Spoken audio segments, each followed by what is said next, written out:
Well, we finally made it. Here we are at Porto Alegre, Brazil. It was an interesting trip up the river, though, to this place. It took a little while to get here. We had to go through middle lakes. They say you have to go in high tide or something because if you come in loaded and drawing too much water, you'd ground out. You'd run aground. So we made it up here and we tied up, and I was looking out back here and it looked like a ship sunk at the dock back here, these little grain elevators. This place is different than any other place I've been in South America. It is elaborate.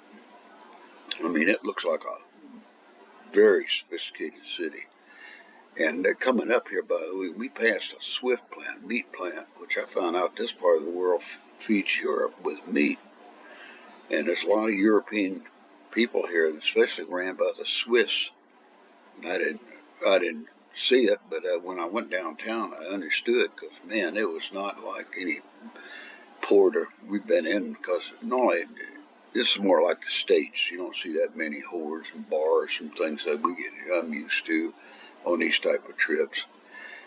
But we went ashore anyhow the first afternoon rather, and we just went to a couple of bars downtown. There was a bunch of us separated, and another friend and I just went on our own and went out and ate, and then we went to the bar in this one hotel we were in, and we talked to a couple of people there, and then met this girl that was at one of the lounges, and she ended up going to college there, and we ended up drinking and talking most of the night, dancing and carrying on, and I ended up going home with her that night, and she played classical Spanish guitar, I guess it is, and she was good. And we ended up going to bed, and it was all right. It wasn't bad at all. It was the type of girl you'd go out with a date rather than pay for. So it was for free, actually, but I bought drinks and food and all that. So same as the American world. So I came back to the ship that next morning and went back to work on deck. We did some work around. Not much you can do when they're loading and unloading. Still a few gangway watches, and that was it. And that night, or was it that afternoon? Yeah, it was that afternoon. The two mates come down and got me. I was on the watch, and they said, "When you getting off?" And I said, "Here in about another hour." And they said, "Well, why don't you go with us tonight? Because Wes doesn't want to go. We're going to go to a special whorehouse." And I said, "You're kidding me." He said, "No, it's by invitation only." So they said, "Yeah." I said, "Shit, I'll go." So I had to run, get ready, clean up, and met them out on the dock. And about, I say 6 or so, a damn limo showed up. And we all got in that limo and drove out of town for about 30 minutes. Came to a road out in the country that went down a paved road that had these trees with this like weeping willows hanging over the damn road, beautiful.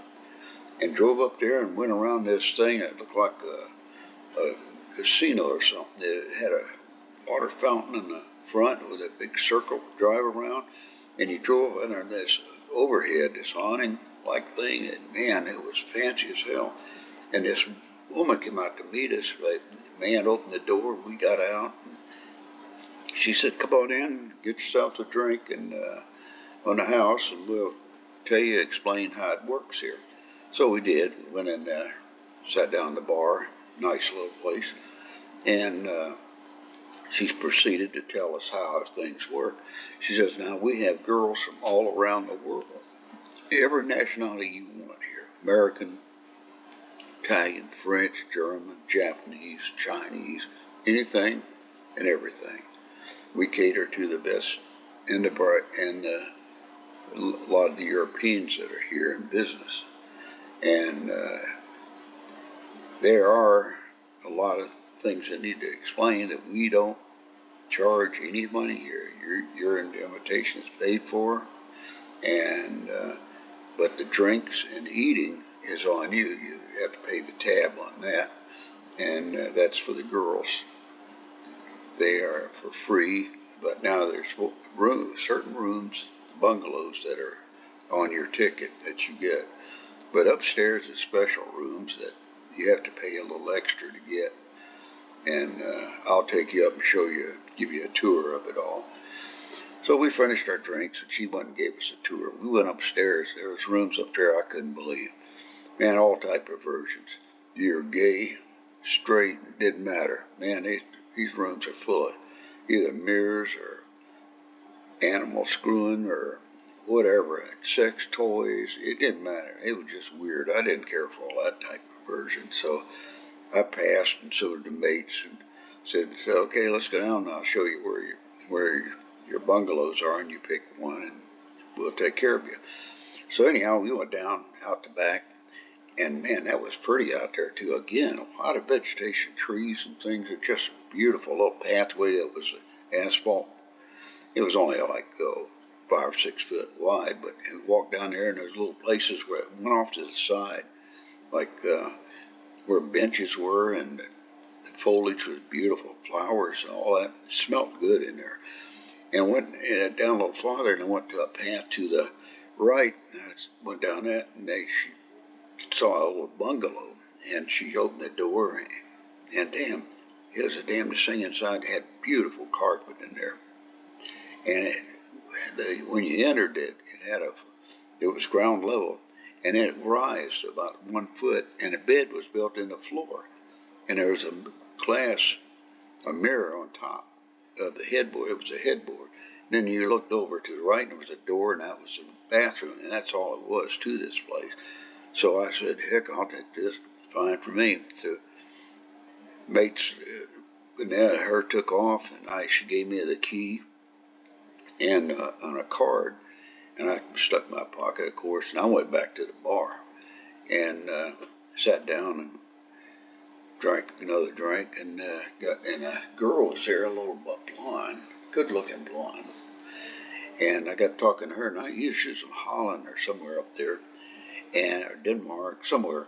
Anyhow, I was talking to her, and we hit it off, and as time goes on, we were dancing, and then we went and ate some steaks or something like that, and we kept dancing and drinking, and it was around 8 o'clock. We were just come back from a dance, and he was sitting there with Captain West, and it just felt odd to me. I felt like I didn't know how he got in there unless he paid for it himself or something, and I got in for free, so I felt kind of guilty. But anyhow, he started hitting on the girl I was with, and she liked him a lot. He was mature and better looking, and I'm a young guy, so that's inevitable, I guess, for her. And so I'm sitting there, and I'm alone because they took off. She and them took off. She apologized or something, said something to me, and I said, no problem. And so I'm sitting there, and Mama Son come up to me and said, I see all your friends have gone already. I said, yep, I got shot out of the saddle. And she said, nah, don't worry, I got a girl I want you to meet. She hasn't been in this very long. And I said, okay. And he introduced me to this, I don't know if she was Italian or Greek or what, good-looking girl. God, no, she was Italian, that's what it was. And she couldn't speak much English, but a little bit. And we got along pretty good. But was she good-looking? Dark hair, dark eyes, olive skin, just beautiful woman. And so we ended up hitting it off and talking and going on for another couple hours, and then about 12 o'clock went in and went to bed, and she had a body that wouldn't quit. Oh, man. And anyhow, I didn't regret that. I don't think, I didn't know what I'd lost or what I'd gained, but I sure was happy with what I had. Anyhow, we had a hell of a night. Next morning, we get up and leave. And like I said, there was a cab out there, because I hadn't seen mates or them. I don't remember that. She put me in a cab, and I had to pay for it to get back to the damn ship. Anyhow, I got back to the ship, and nothing much was going on, and no one was talking about anything. And one of the mates come down and say, and just see if I got back. And I said, yep, I'm back. And we were going to leave again. We were headed north. and he said, we're going to be leaving for Natal or Recife. We aren't sure right now. Looks like we're going to be pulling out here today. I said, my God, that was fast. He said, yeah, it sure is. I don't know what's going on either. But they got us unloaded, and we're on our way back to Recife or Natal. So we'll see. See you next trip, boys. Take care.